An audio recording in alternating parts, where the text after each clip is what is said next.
De 32 de ani, Sun Project din Bacău realizează sisteme de decorare a ferestrelor. Sub brandul Top Home, realizăm rolete textile pe care le livrăm către clienți din toată țara prin magazinul online www.vreaurolete.ro.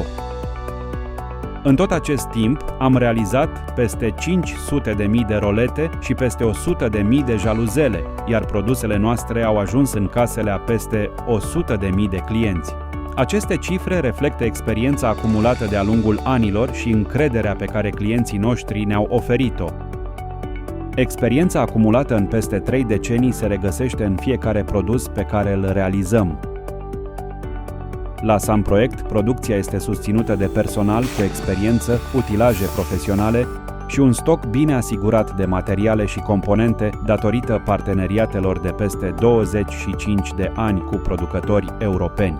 În acest mod putem răspunde prompt comenzilor, putem menține continuitatea colecțiilor de materiale și susține livrări rapide la nivel național. Folosim echipamente specializate, inclusiv sisteme de tăiere pe masă și tăiere CNC computerizată, pentru ca fiecare rolă de material să fie prelucrată cu atenție și exactitate. Acest proces ne permite să obținem produse bine executate, cu finisaje corecte și aspect impecabil. Fiecare comandă trece prin etape clare de lucru și verificare.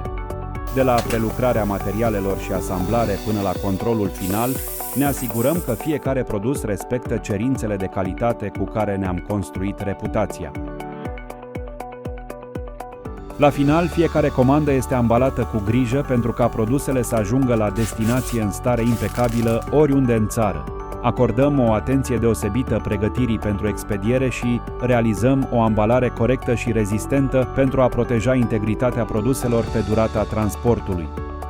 Produsele noastre sunt disponibile direct către clientul final prin magazinul online vreaurolete.ro, locul în care clienții din toată țara pot comanda simplu, pe dimensiuni personalizate, rapid și sigur, rolete textile realizate de Sun Project sub brandul Top Home. Prin experiență, consiliere, comunicare atentă cu clientul, atenție la detalii și respect pentru fiecare comandă, continuăm să oferim produse realizate cu responsabilitate și profesionalism. Sun Project, Top Home.